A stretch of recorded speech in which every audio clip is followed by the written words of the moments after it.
watching AZAM Weekends with Steve Nielsen and Anita Roman. Is it still a seller's market? Experts say maybe not. The Phoenix real estate market, housing market has cooled off.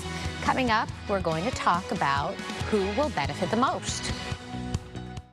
Meanwhile, new data on the rental market suggests that rent hikes could come down soon. This comes from a report from Redfin, which says while the median rent cost for a home has surged by as much as 14% from a year ago, as of July, asking rents have been going down recently compared to May and June's median rent, which was about 16, maybe 15% respectively.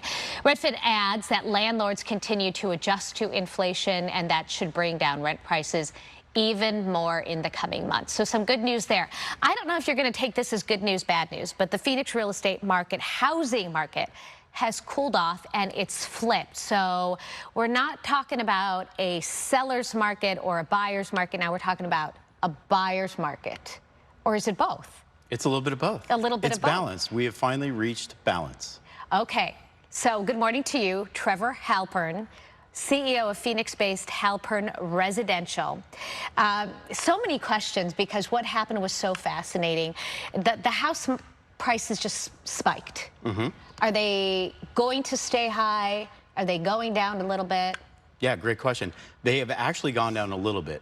If you look today, it looks just like it did in March. Now, no one was complaining about housing prices in March except maybe buyers. Right? So prices rose rapidly. But we saw a little bit of a shift with interest rates coming up and more inventory hitting the market, more sellers putting their homes on the market. It created a little bit of balance and it created a little bit of a glut of homes on the market.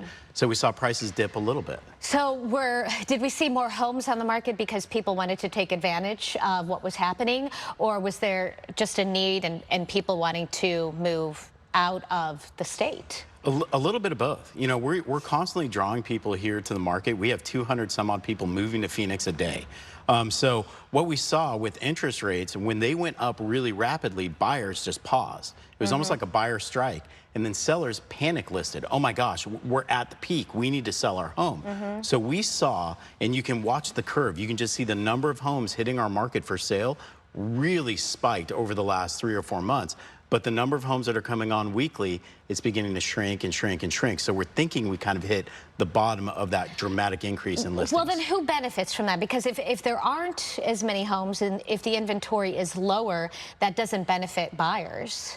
Right. If you don't have enough homes out there, what happens is what happened last year. Right?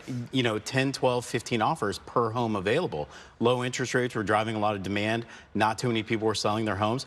Because where are we going to go? You know, if you have to sell your home. Which is what we were just talking about. We would love to sell and move into something with a little bit more space, but where are you going to go? Where are you going to go? Now you have the opportunity as a seller. 2 years ago, if you went to someone who was selling their home and you said, hey, I need to sell my home in order to free up the liquidity to buy your home, they'd say, no, thank you. We have 10 people that don't have to do that. But now you as a seller can sell your home, list it on the market, and go buy one waiting for your home to sell. So there are lots of opportunities. So to your question about who benefits, everyone does. When it's balanced like it is, everyone benefits.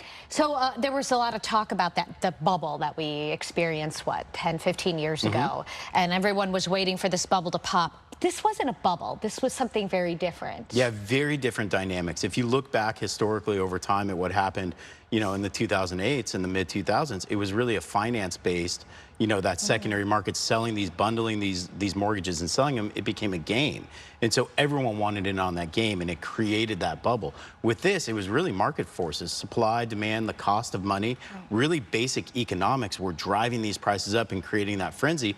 And a lot of it had to deal with those low interest rates and low number of homes on the market. Do you know what the rates are right now? I haven't looked in a while. They're kind of popping around, but depending on the lender that you talk to, somewhere in the 5s is probably reasonable for a 30-year fix. Which still seems high because a couple of years ago we refied, I think it was like 2.8 or something, but 5 is pretty much where it should be though. Right, and historically, if you look back over the 50-year average for 30-year fixed mortgages, you're looking at almost 8%, 7.9%. So we are still historically low. Okay, I'm getting the wrap, but curious then, you know, what's the approach you take when you walk into a home and you want to buy?